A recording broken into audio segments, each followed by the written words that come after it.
बिस्मिल्लाहिर्रहमानिर्रहीम। मैं राव मुशर्रफ और आप देख रहे हैं राव मुशर्रफ लाइफ टॉक्स। तो जिन दोस्तों ने अभी तक मेरा चैनल सब्सक्राइब नहीं किया उनसे गुजारिश है कि चैनल को सब्सक्राइब करें ताकि हम गपशप करते रहें और ज़िंदगी को खुशियों से भरते रहें। तो दोस्तों, आज की जो बात है वो ये है कि ज़िंदगी में हम कौन सी ऐसी चीज़ को अपनाएं। सिर्फ़ एक चीज़, मैं दो की बात नहीं कर रहा, तीन की बात नहीं कर रहा, सिर्फ़ एक चीज़ ऐसी अपना लें हम अपनी ज़िंदगी में कि जिससे हमारी ज़िंदगी आसान हो जाए और हमारे ऊपर ये दुनिया के लोग मेहरबान होने शुरू हो जाएं। तो वो चीज़ मैं अब आपको बताने लगा हूँ और एक छोटा सा वाक़या भी सुनाऊँगा। तो दोस्तों, वो चीज़ है मुस्कुराहट। जब भी किसी से मिलें, जब भी किसी से बात करें, तो आपका स्माइलिंग फेस होना चाहिए।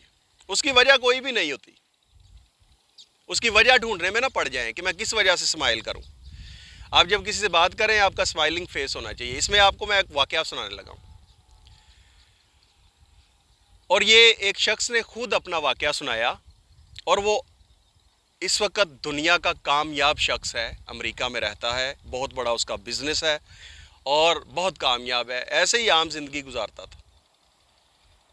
वो कहता है कि मैं एक बाग था, उस बाग में मैं वॉक करने के लिए सुबह सुबह जाता था, एक्सरसाइज करने के लिए जाता था। तो रोज़ाना मेरी ये रूटीन थी और उसी बाग में एक गोरा अंग्रेज़, वो भी एक्सरसाइज करने के लिए आता था, वो भी वॉक करता था। वो कहता है कि क्योंकि मेरी भी रोज़ाना की रूटीन थी, उसकी भी रोज़ाना की रूटीन थी और हमारी तकरीबन रोज़ाना या कभी ना भी होती, दूसरे दिन हफ्ते में 2-3 दफ़ा मुलाकात या आमना सामना लाजमी हो जाता था। तो कहता है कि मैं जब उसके साथ मेरी मुलाकात होती तो मैं उसकी तरफ देख के स्माइल पास करता। वो गोरा गुजर जाता, मुझे भी हेलो करके वो भी आगे से स्माइल देता और वो भी चला जाता, मैं भी चला जाता।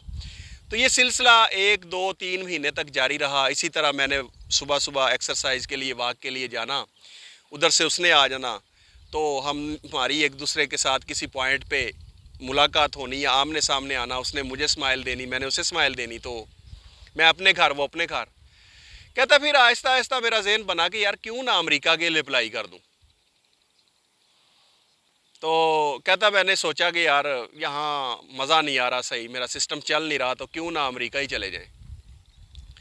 कहता मैंने सारे डॉक्यूमेंट्स वगैरह तैयार किए और वो डॉक्यूमेंट्स लेके मैं उस वक़्त जो कहता है कि अपना अमेरिकन जो एम्बेसी थी वो लाहौर में हुआ करती थी। तो ये वाक़या शायद बाग जनाह का है, मैंने शायद ये पढ़ा है कहीं से। तो बाग जनाह में ये उनकी एक्सरसाइज वगैरह चलती थी। कहता है कि उस वक़्त वो एम्बेसी जो अमेरिका की लाहौर में होती थी और जब मैंने ये डिसाइड कर लिया कि मैंने अब जाना है, अमेरिका जाना है, तो उसके लिए डॉक्यूमेंटेशन कंप्लीट करने के बाद मैं एम्बेसी में चला गया। एम्बेसी में जब मैं इंटरव्यू देने के लिए जब मैं गया, तो जब मैंने जाके देखा कि इंटरव्यू लेने के लिए जो बंदा बैठा हुआ है वो वही गोरा है, वही अंग्रेज़ है, वही अमेरिकन है जिसके साथ मेरी उस बाग में रोज़ाना मुलाकात होती थी। तो जब, क्योंकि रूटीन तो वही थी, काफ़ी पहले 2-3 माह से जो है मुलाकात होती थी, तो उस मुलाकात में जो है वो हम एक दूसरे से स्माइल पास करते थे। उसी रूटीन के मुताबिक जब मैं ऑफिस के अंदर गया और उसका और मेरा आमना सामना हुआ, तो वही सेम सिचुएशन हुई। उसने भी स्माइल पास की, मैंने भी स्माइल पास की। तो फिर उसके बाद हमारी बात हुई, जो कुछ भी इंटरव्यू हुआ, तो उसने मुझे सेलेक्ट कर लिया, उसने मुझे इजाज़त दे दी, मेरा वीज़ा लग गया और मैं अमेरिका चला गया।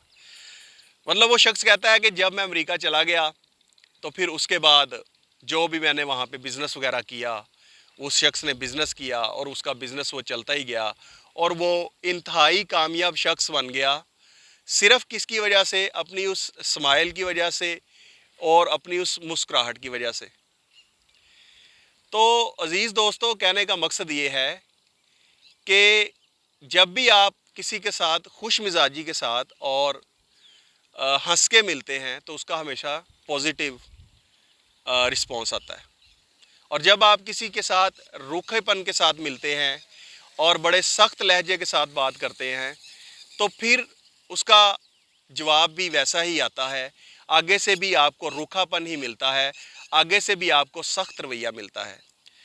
तो ये एक फ़न है मुस्कुरा के बात करने का, मुस्कुराहट के साथ बात करने का। इसको सीख लें, बल्कि हो सके तो आप अपने शीशे के आगे खड़ा होकर इसकी प्रैक्टिस किया करें और स्माइलिंग फेस से बात किया करें। ये मुस्कुराहट और स्माइल आपकी ज़िंदगी को बदल देती है, जैसे कि इस शख्स की ज़िंदगी को बदल दिया। जीते रहें, हंसते रहें, बसते रहें, ज़िंदगी जिंदाबाद।